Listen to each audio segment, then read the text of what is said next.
इधर हिजाब पर कोर्ट ने भले ही फैसला सुना दिया हो, लेकिन अभी ये तनाजा थमता नजर नहीं आ रहा। हिजाब की हिमायत में अब मिस यूनिवर्स हरनाज कौर संधू आ गई। हरनाज ने अपील की कि लड़कियों को टारगेट करना बंद करें।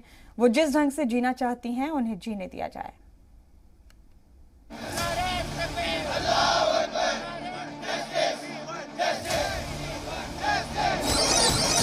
कर्नाटक से शुरू हुए हिजाब तनाजे की आग पूरे मुल्क में फैली। कई शहरों में इसकी हिमायत और मुखालफत में मुजाहरे किए गए। यूपी इंतखाब के दौरान भी हिजाब तनाजे की गूंज सुनाई दी। अब इस मामले में मिस यूनिवर्स हरनाज संधू की भी एंट्री हो गई है। अपनी खूबसूरती से पूरी दुनिया में सुर्खियां बटोर चुकी हरनाज भी हिजाब तनाजे में कूद पड़ी हैं। हरनाज हिजाब की हिमायत में लड़कियों के साथ खड़ी हो गई हैं। एक प्रोग्राम के दौरान मुंबई में जब हरनाज से हिजाब को लेकर सवाल पूछा गया तो हरनाज ने खुद सवाल करते हुए कहा कि हमेशा लड़की को ही टारगेट क्यों किया जाता है। हिजाब की बात पर भी लड़की को निशाना बनाया जा रहा है।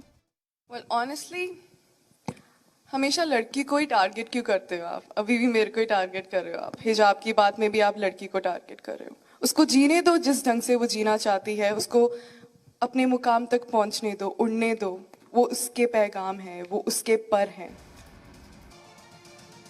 फिलहाल हिजाब मामला थमता नजर नहीं आ रहा। एक प्रोग्राम के दौरान हरनाज ने अपील की कि लड़कियों को टारगेट बनाना बंद हो। वो जिस ढंग से जीना चाहती हैं उन्हें जीने दिया जाए। ब्यूरो रिपोर्ट, जी मीडिया।